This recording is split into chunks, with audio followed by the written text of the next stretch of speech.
ఈరోజు చాలామంది విమర్శిస్తున్నారు. ఇవాళనే ఓ పత్రికలో చూసిన ఈ SC ST BC minority EWS పిల్లలకు 200 కోట్ల రూపాయలు పెట్టి 100 అంటే దాదాపుగా 25,000 కోట్ల రూపాయలు ఖర్చు పెట్టి కట్టాల్సిన అవసరం ఉందా అని ఒక పత్రిక రాసింది. ఒక రాజకీయ పార్టీకి సంబంధించిన పత్రిక. కరెక్టే మీ విధానంలో, ఎందుకంటే మీరు అధికారంలో ఉన్నప్పుడు బర్రెలు గొర్రెలు చేపలు చెప్పులు కుట్టుకోండి అనే స్కీములు మీరు తీసుకొచ్చిండ్రు.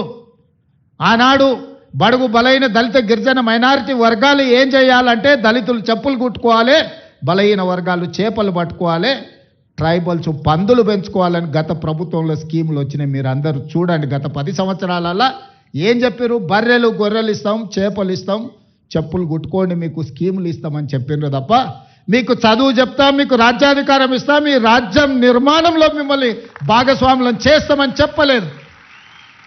మీ చదువుకున్న నిరుద్యోగ యువకులకు పీజీలు పిహెచ్డీలు చదివి ఇలా చాలామంది పేదోళ్ళు, నేను గ్రామీణ ప్రాంతం నుంచి వచ్చిన గ్రామీణ పరిస్థితులు ఎట్లుంటాయో క్షుణ్ణంగా అవగాహన ఉన్నవాడిగా చెప్తున్నా.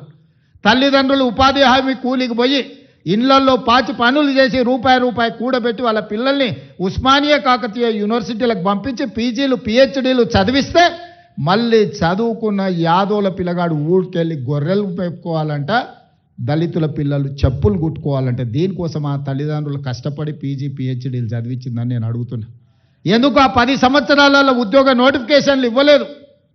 ఉద్యోగ నోటిఫికేషన్ల కోసం ఉస్మానియా కాకతీయ యూనివర్సిటీల నుంచి మొదలు పెడితే అశోక్ నగర్ చౌరాస్తా వరకు నోటిఫికేషన్ల కోసం అల్లాడిన పిల్లలు లేరా? తెలంగాణ ఉద్యమంలో ఒక్కరైనా మీ పిల్లలు చచ్చిండ్రా? చచ్చిపోయిన పిల్లలందరూ ఈ పిల్లలే కదా. ఆ పిల్లలు ఉద్యోగాల కోసమే కదా సర్వం త్యాగం చేసింది. తెలంగాణ ఉద్యమంలో ముందు బాగానే నిలబడి పోరాటం చేసింది. వాళ్ళ తల్లిదండ్రులు మా బ్రతుకులు ఎట్లాగూ కూలి నాలి చేసుకొని పల్లెల్లో పేదరికంలో మగ్గిపోయిన మా పిల్లోడు చదువుకుంటే మా జీవితాలు బాగుపడతాయి, దాంతో మా తర్వాతి తరాలు బాగుంటాయన్న ఆలోచనతో చదివిస్తే ఉద్యోగ నోటిఫికేషన్లు ఇవ్వకుండా 10 సంవత్సరాలు వాళ్ళ జీవితాలతో చెలగాటమాడిన వాస్తవం కాదా? ఈరోజు నేను సివిల్ సొసైటీలో పనిచేసే వాళ్ళ తరఫున వాళ్ళు నన్ను కలిసి మాట్లాడినప్పుడు 23-24 సంవత్సరాల యువకుడు పోటీ పరీక్షలకు ప్రిపేర్ అవుదామని హైదరాబాద్కు వస్తే 10 సంవత్సరాలు నోటిఫికేషన్ లేకపోతే వాడి జీవితంలో 23-24 సంవత్సరాల నుంచి 35-36 సంవత్సరాల వరకు జీవితంలో నిలదొక్కుకోకుండా, పెళ్ళి లేకుండా, కుటుంబంతో ఉండకుండా ఈరోజు వాళ్ళ జీవితాలు కాలగర్భంలో కలిసిపోతుంటే ఆ తల్లిదండ్రుల దుఃఖం అనేది కుర్చీలో ఉన్నవాడికి ఉండాలి కదా. మీ కుటుంబంలో పార్లమెంటు కోడిపోతే 6 నెలలు తిరగకముందే ఉద్యోగం ఇచ్చుకున్నారు. మీ బంధువులను ప్రజలు తిరస్కరిస్తే ఎంబడెంబడే నామినేట్ పదవులు ఇచ్చుకున్నారు. మీ పిల్లలకి ఎప్పుడు ఉద్యోగాలు ఉండాలి, మీ పిల్లలకు పెద్ద పెద్ద ఫామ్ హౌస్లు ఉండాలి, మీరు ఆగర్భ శ్రీమంతులుగా బెంచ్ కార్లలో తిరగాలి. మేమేం వద్దంటలేము, మీరు లావిష్ లైఫ్ మీరు గడపండి, కానీ కనీసం మా పిల్లలకు పోటీ పరీక్షలు నిర్వహించాలన్న ఆలోచన మీకు రాలే.